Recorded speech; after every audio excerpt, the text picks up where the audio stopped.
Hello friends, मैं निशा गर्ग और आज मैं आपके लिए लेके आई हूँ नाजीवाद का दूसरा वीडियो। मेरे ख्याल से मित्रों ये तीसरा वीडियो है नाजीवाद का और दूसरे पार्ट का पहला दूसरा पार्ट है मित्रों ये।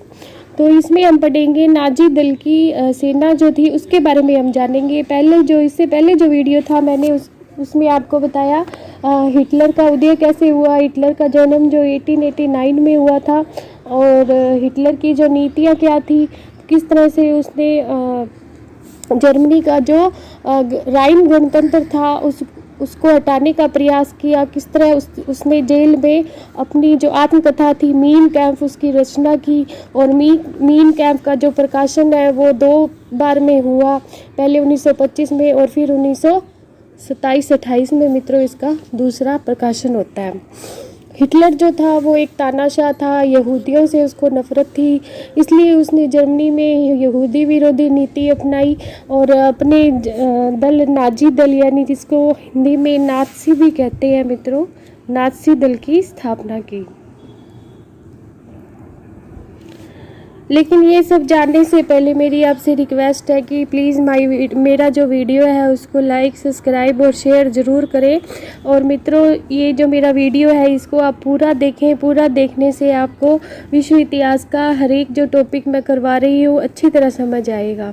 5 या 10 मिनट वीडियो देखने से ये जो टॉपिक है आप समझ नहीं पाएंगे, इसलिए समझने के लिए वीडियो को पूरा देखें। धन्यवाद मित्रों।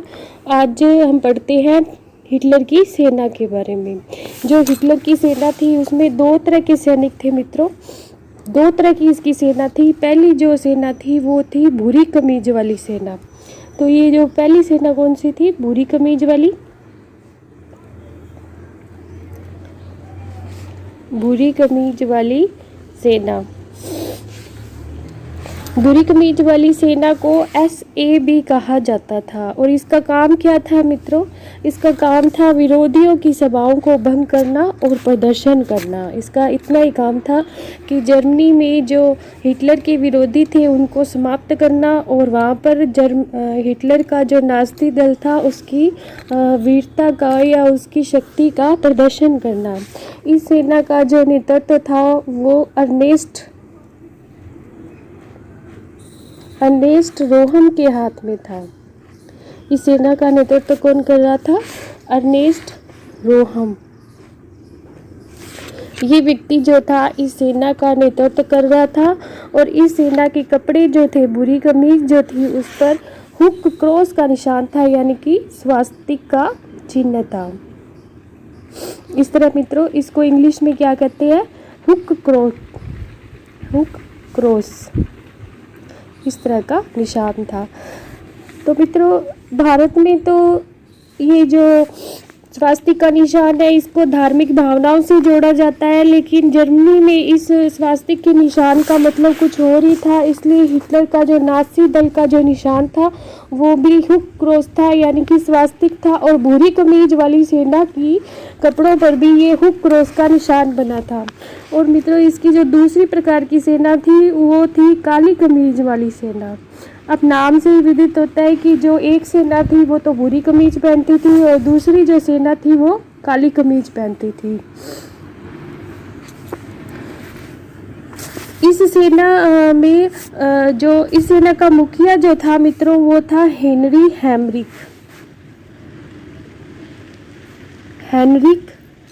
हेमरी।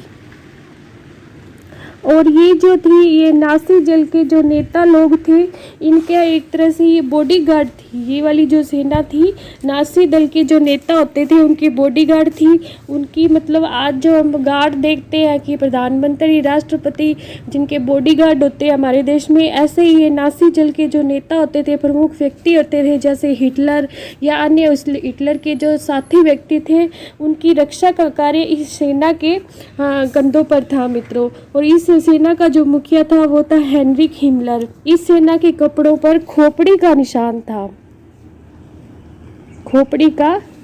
था, ऐसे ऐसे करके वो एक होता है ना मित्रों, आपने देखा होगा कभी ऐसे ऐसे। तो ये खतरे का निशान मानते हैं फिलहाल हम इसे, लेकिन इसके कपड़ों पर ये था मित्रों। खूनी शनिवार नाम की एक घटना भी इस दौरान मित्रों सामने आती है। हिटलर के उदय के साथ खूनी शनिवार क्या था। जिस तरह मित्रों हमने रूस की क्रांति में खूनी रविवार पढ़ा था, उसी तरह अभी खूनी शनिवार भी है मित्रों। खूनी शनिवार का क्या मतलब है यहाँ पे। हिटलर के समय मित्रों क्या हुआ कि 30 जून 1934 को इस दिन मित्रों शनिवार था, और शनिवार के दिन इसने अपने राजनीतिक विरोधियों की हत्या करवा दी। इसलिए मित्रों इसको खूनी शनिवार का नाम दिया गया। और यह घटना जो है लंबे चाकुओं की रात के नाम से भी प्रसिद्ध है। इसी तरह मित्रों एक टूटे कांच की रात थी। टूटे कांच की रात, टूटे कांच की जो रात थी इसको क्रिस्टाल नाक्त भी कहा जाता था। ये क्रिस्टाल नाक्त भी कहा जाता था और टूटे कांच की रात। तो ऐसी क्या घटना हुई टूटे कांच की रात में। 1938 में हिटलर ने जर्मनी के जितने भी यहूदी थे सबको मार डाला, सबकी हत्या कर दी। और यहूदियों के दमन के लिए जो कानून बनाए उसे गेटो कानून कहा गया। गेटो कानून कहा गया। यहूदियों का दमन करने के लिए एक रात में ही इसने बहुत से यहूदियों को मौत के घाट उतार दिया, इसलिए इसे टूटे कांच की रात कहा गया। और इनको दमन करने के लिए जो कानून बनाया गया उसे गेटो कानून का नाम दिया गया। हिटलर का जो ऑश्विट्ज़ शिविर मित्रों, एक शिविर क्या नाम था उसका, ऑश्विट्ज़ शिविर। ये ऑश्विट्ज़ शिविर, इसमें क्या होता था, इसमें यहूदियों को मारने के लिए ये शिविर बनाया गया था और यहूदियों की यहाँ पे सामूहिक हत्या की जाती थी मित्रों। इस सामूहिक हत्या का जो शिविर था और इसमें जो यहूदियों की सामूहिक हत्या की जाती थी उसको होलोकास्ट कहा जाता था। होलोकास्ट के नाम से जाना जाता था यहूदियों की सामूहिक हत्या को। और इसने मित्रों एक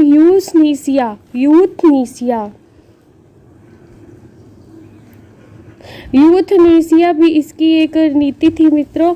और इसके माध्यम से इसने कमज़ोर व विकलांग व्यक्तियों की हत्या की जाती थी। यूथनीसिया के माध्यम से जर्मनी में जितने भी कमज़ोर या विकलांग व्यक्ति थे उनकी इस माध्यम से हत्या कर दी जाती थी। और इसे दया मृत्यु भी कहा जाता था। जर्मनी में क्या कहा जाता था, दया मृत्यु। इस तरह मित्रों इसके जो ये कारनामे है, इसके जो हिटलर के जो कार्य है उनसे पता चलता है कि ये बहुत ही मतलब निर्दयी व्यक्ति था, बहुत ही तानाशाह था। एक विचारक हुए हैं मित्रों, उन्होंने हिटलर की तारीफ करते हुए कहा है, इनका नाम है बेंस ने इसकी जो यूथनीसिया नामक इस नीति है इसका तारीफ करते हुए कहा है कि हिटलर एक कुशल मनोवैज्ञानिक था, वह एक चतुर राजनेता था, वह एक अभिनेता था और उसकी ये जो नीति है ये साधन संपन्न आंदोलन कार्य था। मित्रों ये इसका आंदोलन बताया इन्होंने और इसकी प्रशंसा में ये शब्द कहे हैं। अब मित्रों हम बढ़ते हैं इसकी हिटलर की गृह नीति के बारे में। हिटलर की जो गृह नीति थी वो सर्वसत्ता राज्य की स्थापना की नीति थी। सर्वसत्तावादी राज्य की स्थापना करना चाहता था और इसके लिए इसने जो नीति अपनाई उसमें क्या किया, जर्मनी के जितनी भी प्रांतीय विधानसभाएं थी उन सबको भंग कर दिया। प्रांतों में जो विधानसभाएं थी उनको भंग कर दिया और प्रांतों में एक केंद्र के प्रतिनिधि को वहाँ पर नियुक्त कर दिया और इसका नाम क्या था, स्टेट होल्डर। हिटलर के द्वारा प्रांतों में जो प्रतिनिधि केंद्र का नियुक्त किया गया उसका नाम था स्टेट होल्डर। और हिटलर जो स्वयं था वो भी प्रशा का स्टेट होल्डर था। हिटलर कहाँ का स्टेट होल्डर था, स्टेट होल्डर प्रशा का। इस तरह मित्रों जर्मनी में हिटलर ने पूरी तरह से तानाशाह शासन स्थापित किया। फिर क्या था, इसने अपने दल को सर्वशक्ति बनाने के लिए जर्मनी में जितने भी दल थे उन सबको अवैध घोषित कर दिया। अवैध घोषित करने के बाद जर्मनी में बस एक ही मात्र दल रह गया और वो था नाजी दल। इसके बाद मित्रों जर्मनी में जो नागरिकों को मौलिक अधिकार मिले थे उसको समाप्त कर दिया। ये इसकी गृह नीति थी। मौलिक अधिकार समाप्त कर दिए। और इसके बाद इसने यहूदी विरोधी नीति भी अपनाई। लोगों में इसकी जो दहशत फैल गई जब इसने यहूदियों को मार डाला। स्थायी संस्थाओं पर जो स्थायी संस्थाएं जो बनी हुई थी जर्मनी में, उन पर इसने नियंत्रण रखा सरकार का। और दल शुद्धि का कार्य भी इसने किया। दल शुद्धि का कार्य इसने लोगों को ज़्यादा से ज़्यादा नाजी दल में शामिल करने का, जर्मनी के लोगों को नाजी दल में शामिल करने का प्रयास किया। इसके बाद मित्रों इसकी धार्मिक जो नीति थी उसमें क्या हुआ, हिटलर ने 1933 में जर्मनी में कैथोलिक धर्म को स्वतंत्रता प्रदान की। कैथोलिक धर्म को इसने स्वतंत्रता प्रदान कर दी। इसके बाद मित्रों इस हिटलर ने और भी कई कार्य किए जर्मनी में, उनके बारे में हम जानते हैं। जैसे हिटलर की विदेश नीति के बारे में जानते हैं। विदेश नीति इसकी क्या थी वो जानना बहुत ज़रूरी है, बहुत ही इम्पोर्टेंट है मित्रों। इसने निःशस्त्रीकरण को कभी नहीं अपनाया। निःशस्त्रीकरण को नहीं अपनाने के कारण इसने राष्ट्रसंघ से भी संबंध विच्छेद कर लिए। राष्ट्रसंघ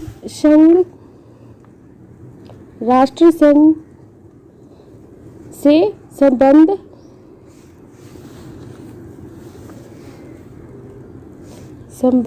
विच्छेद। क्यों संबंध विच्छेद हो गए? क्योंकि इसने निःशस्त्रीकरण की नीति को नहीं अपनाया। और मित्रों इसके बाद इसने एक पैक्ट बनाया जिसको कहते हैं फोर पावर पैक्ट। फोर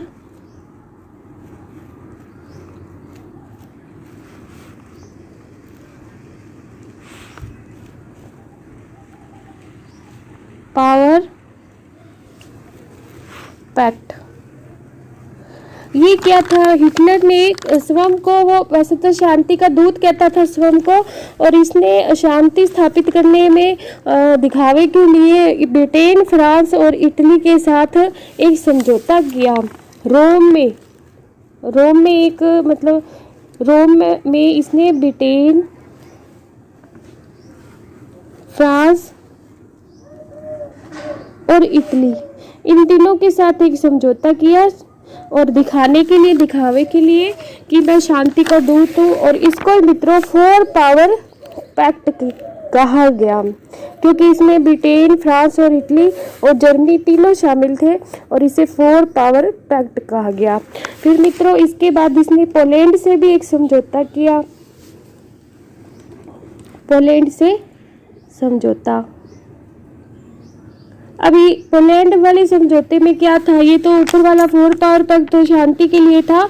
1934 में हिटलर ने पोलैंड से समझौता किया कि वो कभी भी पोलैंड पर आक्रमण नहीं करेगा। 10 वर्षों के लिए उसने ये समझौता किया भी वो पोलैंड पर कभी भी आक्रमण नहीं करेगा। इस तरह मित्रों दिखावे के लिए हिटलर ने अपने आप को शांति का दूत बनाने की कोशिश की। लेकिन उसके बाद वो क्या करता है, उसकी नीतियाँ देखिए कि फिर वो ऑस्ट्रिया को हड़पने का प्रयास करता है मित्रों। ऑस्ट्रिया को हड़पने का प्रयास करता है। कैसे? तो जुलाई 1934 में क्या होता है मित्रों, हिटलर के द्वारा नाजी पार्टी के माध्यम से ऑस्ट्रिया में विद्रोह करवा दिया जाता है। ऑस्ट्रिया में विद्रोह करवाता है जो कि सफल नहीं होता है। एक असफल प्रयास था ऑस्ट्रिया को हड़पने का। फिर मित्रों जर्मनी को सार क्षेत्र की प्राप्ति कैसे होती है ये जानते हैं। सार क्षेत्र की प्राप्ति।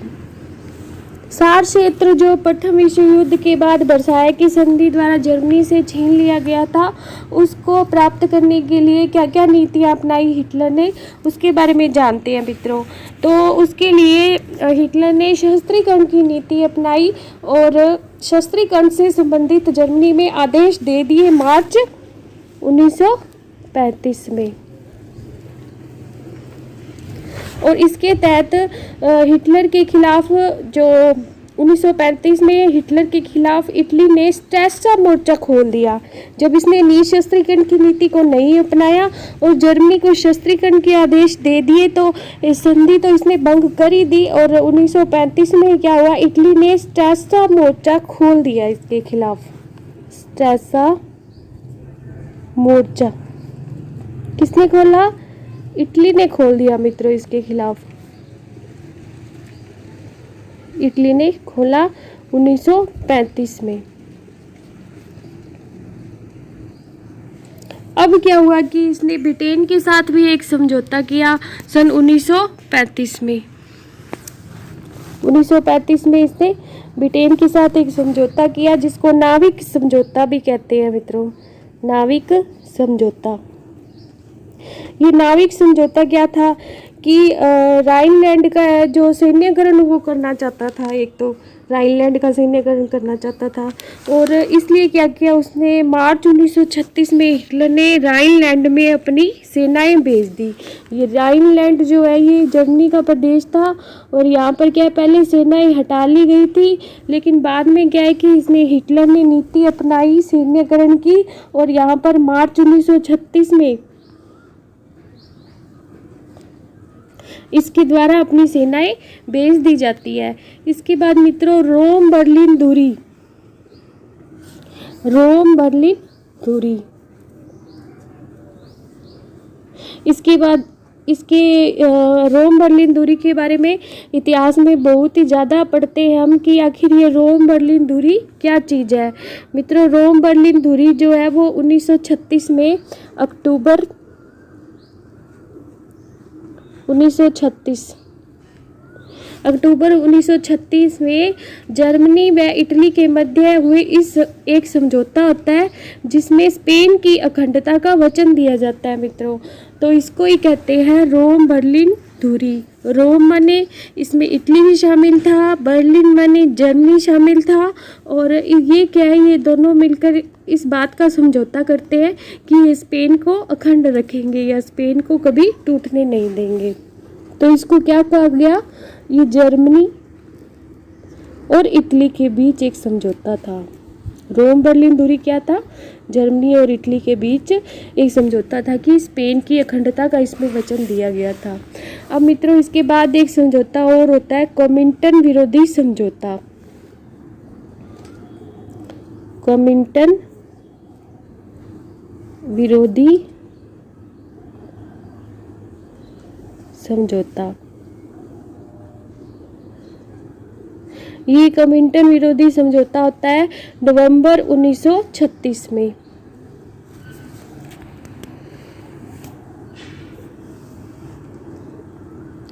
इसमें क्या है कि हिटलर के द्वारा साम्यवाद का जो प्रचार होता है उसके रोकने के लिए जापान के साथ एक समझौता किया जाता है जिसे कॉमिंटन समझौता कहते हैं मित्रों। और कॉमिंटन क्या था, एक रूस की संस्था थी। कॉमिंटन क्या था, रूस की संस्था थी, क्योंकि रूस में साम्यवादी शासन व्यवस्था थी और ये हिटलर जो है साम्यवादी व्यवस्था को फैलने से रोकना चाहता था और खुद तानाशाह था, इसलिए ये साम्यवादी व्यवस्था को जर्मनी तक नहीं पहुंचने देना चाहता था। इसलिए इसने जापान के साथ एक समझौता किया जिसे कॉमिंटन समझौता, कॉमिंटन विरोधी समझौता कहा जाता है। तो मित्रों इसके बाद थोड़ा सा इसका पार्ट रहता है वो हम अगले वीडियो में करेंगे। अगर हम इसका और ज़्यादा करेंगे तो ये वीडियो बहुत बड़ी हो जाएगी और आपको समझ नहीं आएगी। धन्यवाद मित्रों, please like, subscribe and share this video.